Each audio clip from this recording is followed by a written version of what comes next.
திடீரென திமுக பக்கம் சாய்ந்த ஆர்.பி. உதயகுமார் சற்று முன் ஸ்டாலினை நேரில் சந்தித்து அதிகாரப்பூர்வமாக அறிவிப்பு. அதிர்ச்சியில் எடப்பாடி பழனிசாமி.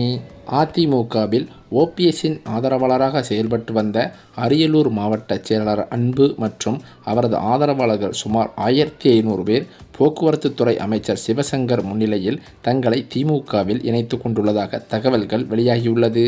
தேர்தல் நெருங்கி வரும் வேளையில் கூட்டணி குறித்து முடிவெடுப்பதில் ஓபிஎஸ் காட்டி வரும் அதாவது காலதாமதமே இத்தகைய கட்சித் தலைவர்களுக்கு முக்கிய காரணமாக சொல்லப்படுகிறது. நீண்ட நாட்களாக ஒரு தெளிவான அரசியல் நிலைப்பாடு இல்லாததால் விரக்தியடைந்த நிர்வாகிகள் தங்கள் எதிர்காலத்தை கருதி ஆளுங்கட்சியான திமுகவை நோக்கி நகரத் தொடங்கியிருக்கின்றனர். அரியலூரில் நிகழ்ந்த இந்த மாற்றம் ஓபிஎஸ் அணிக்கு அந்த மாவட்டத்தில் பலத்த பின்னடைவை ஏற்படுத்தியிருக்கிறது. அரியலூர் மாவட்ட செயலாளர் திமுகவிற்கு சென்றது ஒரு ஆரம்பம் மட்டுமே என்பது போல ஓபிஎஸ் அணியில் இருக்கும் பல முக்கிய நிர்வாகிகள் அடுத்தடுத்து அதிமுக, திமுக மற்றும் விஜயின் தமிழக வெற்றிக் கழகம் ஆகிய கட்சிகளில் இணைந்து வருகின்றனர். தனது செல்வாக்கை மீண்டும் நிரூபிக்க போராடி வரும் ஓ. பன்னீர்செல்வத்திற்கு தனது சொந்த மாவட்ட செயலர்களை கைவிடுவது பெரும் அதிர்ச்சியை ஏற்படுத்தியிருக்கிறது. தொண்டர்களையும் நிர்வாகிகளையும் தக்க வைக்க முடியாமல் அவர் திணறி வருவது வரும் தேர்தல்களில் அவரது அணியின் பலத்தை வெகுவாக குறைக்கும் என அரசியல் விமர்சகர்களும் கருதி வருகின்றனர். மேலும் அது மட்டுமில்லாமல் அதிமுகவில் ஏற்கனவே பல தலைவர்கள் அதிமுகவை விட்டு விலகி பல்வேறு கட்சிகளில் இணைந்து வரும் நிலையில் இன்னும் அதிமுகவிற்குள் தலைமை பொறுப்பில் இருக்கும் எடப்பாடி பழனிசாமிக்கு பல்வேறு அரசியல் மோதல்களும் உட்கட்சி பூசல்களுமே நடந்து கொண்டிருப்பதாக அதிமுக வட்டாரங்களில் தகவல்கள் கசிந்துள்ளது. ஏனென்றால் ஓபிஎஸ் இருக்கும்போதே ஓபிஎஸ் அணி, எடப்பாடி அணி என்று அதிமுகவில் இரு அணிகளாக இருந்து வந்த நிலையில் தற்போதோ ஒற்றை தலைமை வேண்டும் என்று எடப்பாடி பழனிசாமி முற்பட்டு ஒரே அணியாக இப்போது செயல்பட்டு கொண்டிருக்கும் போதும் அதிமுகவில் பிரச்சனைகள் முடியவில்லையாம். அது மட்டுமில்லாமல் எடப்பாடி பழனிசாமியிடம் பல முக்கிய அரசியல் தலைவர்கள் அதாவது மூத்த அமைச்சர்களே இன்னும் சலசலப்புடன் பேசி வருவதாக தகவல்கள் கசிந்துள்ளது. இந்த நிலையிலோ வெளியேறப்பட்ட ஓபிஎஸ்ஸிடமிருந்து பல முக்கிய மாவட்ட செயலாளர்கள் திமுகவில் இணைந்து வருவதும் பல்வேறு சர்ச்சைக்குள்ளாகி இருக்கிறது. அதே சமயம் அதிமுக பொதுச் செயலாளர் எடப்பாடி பழனிசாமி ஒரேடியாக கட்சிக்குள் மீண்டும் இடமளிக்க மறுத்துள்ளதால் முன்னாள் முதல்வரான ஓ. பன்னீர்செல்வம் அரசியல் ரீதியாக மிகப்பெரிய நெருக்கடியில் சிக்கியிருக்கிறார். இந்த நிலையில் ஓபிஎஸ்ஸின் அரசியல் பயணம் எந்த திசையில் கொண்டு செல்ல வேண்டும் என்ற விவாதம் அவரது ஆதரவாளர்கள் மத்தியில் தீவிரமாக நடைபெற்று வருகிறது. அதில் திமுகவில் இணைவதே கடைசி அரசியல் முடிவு என்ற கருத்தே மேலோங்க தொடங்கியுள்ளதாகவும் தகவல்கள் தெரிவிக்கின்றன. அதிமுகவில் இணைய நான் தயாராக இருக்கிறேன், பழனிசாமி தயாரா என ஓபிஎஸ் வெளிப்படையாக கேள்வி எழுப்பியிருந்த போதிலும் இபிஎஸ் தரப்பில் இருந்து எந்த சாதகமான பதிலும் வரவில்லை. இதற்கு பின்னணியில் தென் மாவட்டங்களில் இருக்கும் அதிமுக முக்கிய நிர்வாகிகளின் கடும் எதிர்ப்பு இருப்பதாக கூறப்படுகிறது. கடந்த சட்டமன்ற தேர்தலில் தென் மாவட்டங்களில் அதிமுக சந்தித்த பின்னடைவு, கட்சிக்குள் நடந்த அதிகார போட்டி மற்றும் ஓபிஎஸ் தரப்பினரால் மேற்கொள்ளப்பட்டதாக கூறப்படும் அலட்சியான தேர்தல் பணிகள் ஆகியவை இன்னும் மறுக்கப்படாத துரோகம் என அந்த நிர்வாகிகள் கருதி வருகின்றனர். இப்படிப்பட்ட நிலையில்தான் ஓ. பன்னீர்செல்வத்தின் அரசியல் எதிர்காலமானது படுபாதாளத்தில் விழுந்துள்ளதாகவே சொல்கிறார்கள்.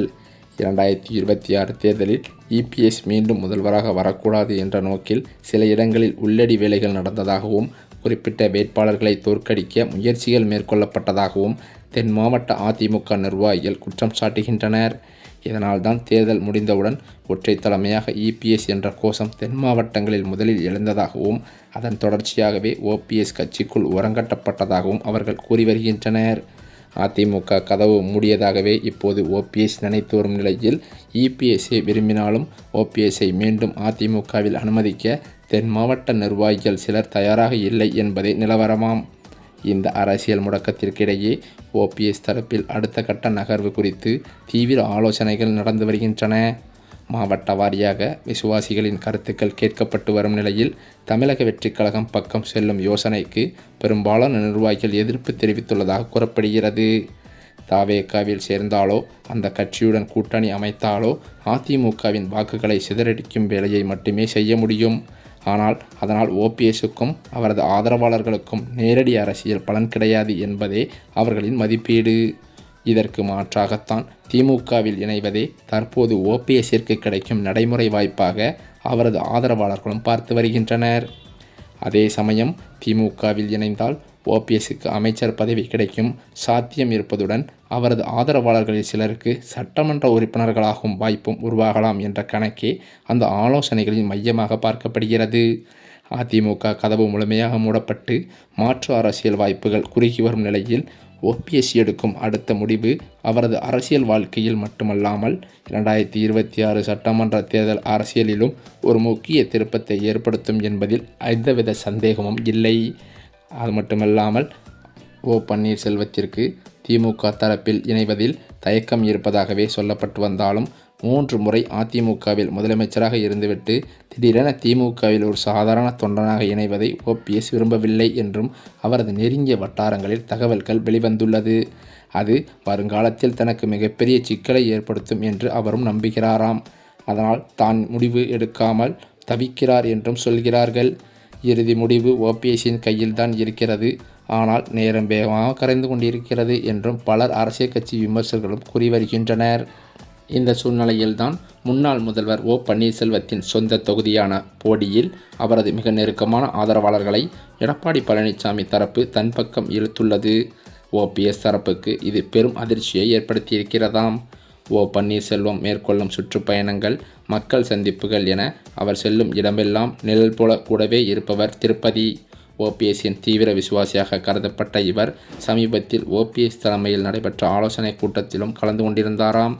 இந்த நிலையில் ஓபிஎஸ்ஸின் தீவிர ஆதரவாளரான திருப்பதி திடீரென தனது நிலைப்பாட்டை மாற்றிக்கொண்டு திமுகவில் இணைந்திருப்பது, அது மட்டுமில்லாமல் அவர் தலைமையில் சுமார் 400 பேருடன் ஸ்டாலினை நேரில் சந்தித்து திமுகவில் இணைந்திருப்பது பெரும் அதிர்ச்சியை ஏற்படுத்தியுள்ளது.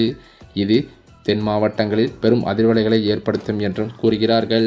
இந்த சூழ்நிலையில்தான் அதிமுகவில் பல நாட்களாகவே மூத்த அமைச்சர்களிடையே சலசலப்பு நடந்து வருவதாக ஒற்றை தலைமையான எடப்பாடி பழனிசாமிக்கு பல்வேறு புகார்கள் வந்துள்ளதாக சொல்லப்படுகிறது. இதன் அடிப்படையில் என்னவென்று பார்த்தால் அதிகார மோதல்களாகவும் வருகின்ற சட்டமன்ற தேர்தலில் தொகுதி பங்கீடு காரணமாகவும் உள்கட்சி பூசல் நடந்துள்ளதாக தகவல்கள் கசிந்துள்ளது.